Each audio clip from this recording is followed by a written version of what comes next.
Aujourd'hui, nous plongeons dans l'histoire fascinante et la richesse culturelle des tribus africaines qui transcendent les frontières modernes. La République démocratique du Congo, cœur battant de l'Afrique, partage avec ses voisins des peuples aux histoires millénaires, forgées par des royaumes puissants, des traditions vibrantes et une résiliation face à la colonisation. Ces frontières, souvent tracées arbitrairement par les puissances coloniales, n'ont pas effacé les liens profonds entre les communautés. Dans cette vidéo, nous explorons les top 7 des tribus partagées entre la RDC et d'autres pays. Préparez-vous à un voyage dans l'histoire africaine, ses empires, ses cultures et son héritage unique. C'est parti. Numéro 7. Les Nandés. Les Nandés présents en RDC et en Ouganda sont un peuple dynamique du Nord Kivu et du Rwenzori. Leur langue, les Kinandé, et leur fort réseau commercial en font des acteurs clés de l'économie régionale. Historiquement agriculteurs et commerçants, les Nandés dominaient les commerces transfrontaliers. Des produits comme les cafés et les cacao avant la colonisation. Sous la colonisation belge et britannique, leurs terres ont été divisées. Mais les Nandés ont maintenu leurs traditions, comme les danses kikuku et les rituels d'initiation. Leur société est organisée autour des clans familiaux et des chefferies, avec un profond respect pour les anciens. La spiritualité nandée mêle animisme et christianisme, avec des cérémonies honorant les esprits de la nature. Les conflits dans les Kivu ont affecté les Nandés, mais leur résilience économique et culturelle reste remarquable. Ils contrôlent des marchés transfrontaliers reliant RDC à l'Ouganda. Et leur langue favorise les échanges aujourd'hui. Les Nandés jouent un rôle crucial dans la reconstruction du Nord Kivu tout en préservant leur héritage à travers la musique, l'artisanat, des récits oraux, symboles de leur identité transnationale. Les Himba et les Lunda présents en RDC, en Angola et en Zambie partagent une histoire liée au royaume traditionnel du sud-est de l'Afrique centrale.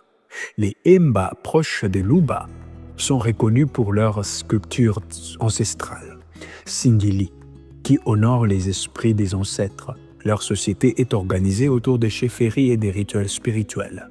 Les Lunda, fondateurs de l'empire Lunda, au XVIe siècle, dominaient un vaste territoire grâce à leur système politique décentralisé et leur alliance commerciale. La colonisation belge et portugaise a bouleversé leur structure, divisant leur territoire par des frontières arbitraires.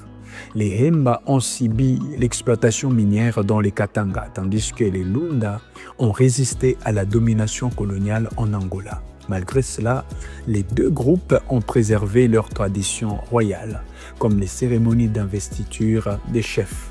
Leur langue commune, les Chokwe pour les Lunda et les Kihemba, restent parlées de part et d'autre des frontières. Les Himba et les Lunda partagent une alliance culturelle avec les Nuba, notamment à travers des pratiques artistiques et spirituelles. Aujourd'hui, leurs traditions comme danse masquée et les rituels funéraires continuent de renforcer leur identité, leur résilience face à la colonisation et à l'héritage royal, témoignent de leur importance dans l'histoire africaine. Nous allons chez les Mongo. Les Mongo, également appelés Nkundo, vivent principalement dans la forêt équatoriale de la RDC et au Congo-Brazzaville. Leur culture est profondément enracinée dans l'environnement forestier, où ils pratiquent l'agriculture, la chasse et la pêche. Les Mongo sont réputés pour leurs traditions orales transmises par les conteurs appelés Batoyamai, qui racontent les épopées historiques et mythologiques. Leur musique, jouée avec des instruments comme les kembe, piano à pouce, est un pilier de leur identité. Sous la colonisation belge et française, les Mongo ont été marginalisés. Leurs terres exploitées pour les caoutchoucs et l'ivoire, malgré cela, ils ont préservé leur langue, les Lumongo, leurs pratiques spirituelles mêlant animisme et christianisme. Les Mongo partagent des rituels comme les libelli, une cérémonie des passages à l'âge adulte qui renforce les liens communautaires. Leur dispersion à travers les frontières coloniales n'a pas effacé leur unité culturelle. Les Mongo du Congo-Brazzaville et de la RDC maintiennent les échanges commerciaux et culturels, notamment à travers les marchés fluviaux. Le long du fleuve Congo, aujourd'hui, leur patrimoine oral et musical continue d'inspirer les artistes africains et leur tradition résiste à la modernité, témoignant de leur attachement à leurs racines ancestrales. Les Congos ou les Bakongo forment un peuple uni par la langue kikongo parlée en RDC, en Angola et au Congo-Brazzaville. Leur histoire est ancrée dans le puissant royaume Congo fondé au XIVe siècle, l'un des États les plus avancés d'Afrique centrale. Ce royaume, avec sa capitale Mbanza Congo, prospérait grâce au commerce, à une administration centralisée et à une riche tradition spirituelle. Les Congos vénéraient Nzambi Mpungu, une divinité suprême, et leur vision panafricaine influença les mouvements anticoloniaux. L'arrivée des Portugais au XVe siècle et la traite négrière ont fracturé les royaumes. Mais les Congos ont résisté en intégrant des éléments chrétiens dans leurs croyances, donnant naissance au kimbanguisme. Les frontières coloniales ont divisé leur territoire, mais leur culture reste homogène, marquée par des danses comme les madiadia. Les proverbes kikongo. Les Congos ont joué un rôle clé dans la lutte d'indépendance, notamment en Angola. Aujourd'hui, leur langue et leurs traditions, comme les masques Kissi. Les Luba. Les Luba présents en RDC, en Zambie, en Angola, sont les héritiers d'un empire légendaire, fondé au 5e siècle.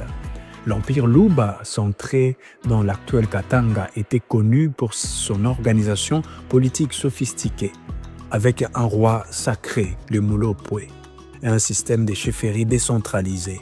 Leur langue, les Chiluba, reste une force unificatrice, parlée par des millions à travers les frontières. Les Luba excellaient dans l'art, produisant des sculptures complexes symbolisant la royauté et la spiritualité.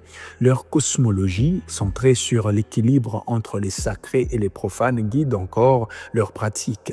Sous la colonisation belge, les Luba ont vu leur structure traditionnelle bouleversée, mais leur diaspora a maintenu leur identité. En Zambie et en Angola, la communauté Luba partage des rites comme les Lukas spirituels mêlant animisme et christianisme. Leur résiliation face à l'héritage colonial témoigne de leur force culturelle et de leur volonté de reconstruire une identité commune.